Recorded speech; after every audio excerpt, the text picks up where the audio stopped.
Hello everyone. तो आज हम ब्लड ग्रुप को अच्छे तरीके से समझते हैं। ब्लड ग्रुप को समझने के लिए सबसे पहले दो मुख्य कंपोनेंट्स इसके समझने ज़रूरी है। सबसे पहले प्लाज्मा और उसके बाद आरबीसी। प्लाज्मा क्या है? ब्लड का लिक्विड मैट्रिक्स है। और आरबीसी क्या है? वो इसी में तैरता रहता है। आरबीसी के सतह पर एक एंटीजन मौजूद आरबीसी के सतह पर एंटीजन मौजूद होता है और प्लाज्मा में एंटीबॉडीज़ घुली होती है। आरबीसी की जो सतह पे एंटीजन है उसको हम बोलते हैं, दो टाइप के एंटीजन्स होते हैं, एक एंटीजन ए और एंटीजन बी। अगर किसी के आरबीसी पर एंटीजन ए है तो उसका ब्लड ग्रुप ए है। अगर किसी के आरबीसी पर एंटीजन बी है तो उसका ब्लड ग्रुप बी है। अगर दोनों है, ए और बी दोनों है, तो उसका ब्लड ग्रुप ए बी है।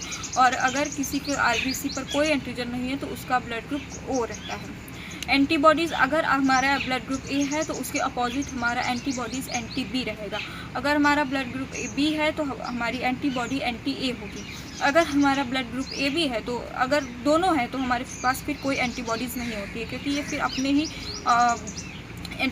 एंटीजन से लड़ाई हो जाती है। फिर उसके बाद अगर हमारा ब्लड ग्रुप ओ है तो इसमें एंटी ए और एंटी बी दोनों टाइप के एंटीबॉडीज़ होती है। अब आते हैं ओ, और ओ को यूनिवर्सल डोनर और फिर ए बी को यूनिवर्सल रेसिपिएंट क्यों कहते हैं। तो ओ के पास एंटीजन ए और बी दोनों में से कुछ नहीं है, तो ये किसी के पास भी, अगर किसी के भी नसों में अगर हम इसको डाल देते हैं तो उसके एंटीबॉडीज़ को पता ही नहीं चल पाता है, उसको एंटीजन मिलता ही नहीं है कि वो रिएक्ट करे। और ए बी के पास एंटीजन ए और एंटीजन बी दोनों टाइप के एंटीजन्स हैं, तो फिर अगर हम ये कोई भी ब्लड आता है तो ये उसे एक्सेप्ट कर लेता है, क्योंकि इसके पास एक तो एंटीबॉडीज़ भी नहीं है। अब आते हैं ब्लड ट्रांसफ्यूजन पे। ब्लड ट्रांसफ्यूजन क्या है?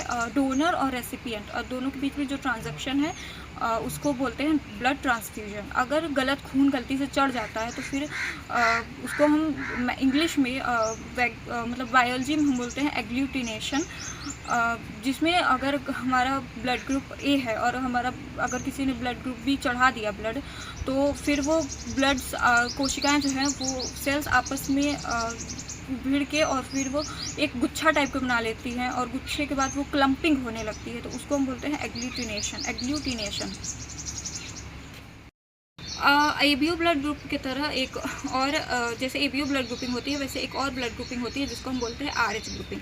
तो क्या हो रहा था कि जब मतलब किसी का ए ब्लड ग्रुप है और उसको फिर ए ब्लड ग्रुप कहीं चढ़ा रहे थे, तब भी कई बार खून मिसमैच दिखा रहा था, जबकि खून तो सेम मैच करके चढ़ाया गया।